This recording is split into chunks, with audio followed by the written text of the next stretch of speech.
અમદાવાદ શહેરમાં ભારે વરસાદને 48 કલાક જેટલો સમય થયો, પરંતુ હજુ વરસાદી પાણી યથાવત જોવા મળી રહ્યા છે। વિજલપુર, બખેરી સિટી, શ્રીનગર પાર્ટ 2 માત્ર આ વર્ષ નહીં, પરંતુ આ વિસ્તારમાં અને આ સોસાયટીના લોકો માટે તો જાણે એક એવો દસ્તાવેજ તૈયાર થવો જોઈએ કાલ્પનિક રીતે, અથવા તેમને માની લીધું છે કે દર વર્ષે વરસાદની પરિસ્થિતિમાં અમારે આ સામનો કરવા માટે તૈયાર રહેવું પડશે। એ પ્રકારની પરિસ્થિતિ, એ પ્રકારની માનસિકતા સાથે લોકો અહીં રહી રહ્યા છે। આપ જોઈ રહ્યા છો અંદર પાણી છે, કેમ કે અંદર પાણી છે એટલા માટે લોકોએ રસ્તા પર પોતાના વાહનો પાર્ક કરેલા જોવા મળી રહ્યા છે। મારી સાથે એના સ્થાનિક છે, એમની સાથે પહેલા આપણે વાત કરીએ। કાકા, તમે એ કહો કે હવે તો તમે એવું માની, હા ગુજરાતીમાં આપણે વાત કરીએ કાકા, હવે તો તમે માની લીધું હશે કે વરસાદ આવે એટલે આપણે આ સ્થિતિમાં રહેવાનું છે, આ સ્થિતિમાં રહેવાનું જ છે અને પાણી જતું રહેશે।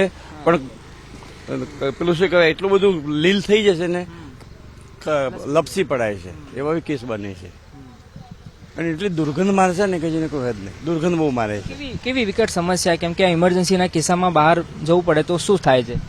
મારે તો જવું પડે, હું તો નોકરી કરું છું, મારે જવું જ પડે કમ્પલસરી। તો આપ જોઈ રહ્યા છો લોકો મજબૂર બનતા હોય છે ઇમરજન્સીના કિસ્સામાં, જ્યારે બહાર જવાની જરૂર પડે તો કેવી રીતે બહાર નીકળવું, એ સૌથી મોટો સવાલ હોય છે। હવે તમને બહારની સ્થિતિ બતાવું, કેમ કે અંદર પાણી ભરાયેલા છે એટલે આ પાર્ટ 2ના જેટલા રહીશો છે એમને પોતાના વાહનો અહીંયા રસ્તા પર પાર્ક કરેલા છે। એટલે આ રસ્તો તમે જુઓ, પાર્કિંગ સ્ટેન્ડ હાલ પૂરતો બની ગયો છે અને મજબૂરીવશ લોકોએ પોતાના વાહનો બહાર પાર્ક કરવાની ફરજ પડી રહી છે, કેમ કે જો અંદર પણ પોતાના વાહનો મૂકે તો એ વાત ચોક્કસ છે, નુકસાન થશે અથવા તો તણાઈ જશે। એ પ્રકારની પરિસ્થિતિના કારણે લોકો કંઈક આ પ્રકારે રહેવા માટે મજબૂર બન્યા છે અને લોકો રાહ જોઈ રહ્યા છે કે વરસાદી પાણી હવે ક્યારે ઓસરે અને જનજીવન સામાન્ય બને।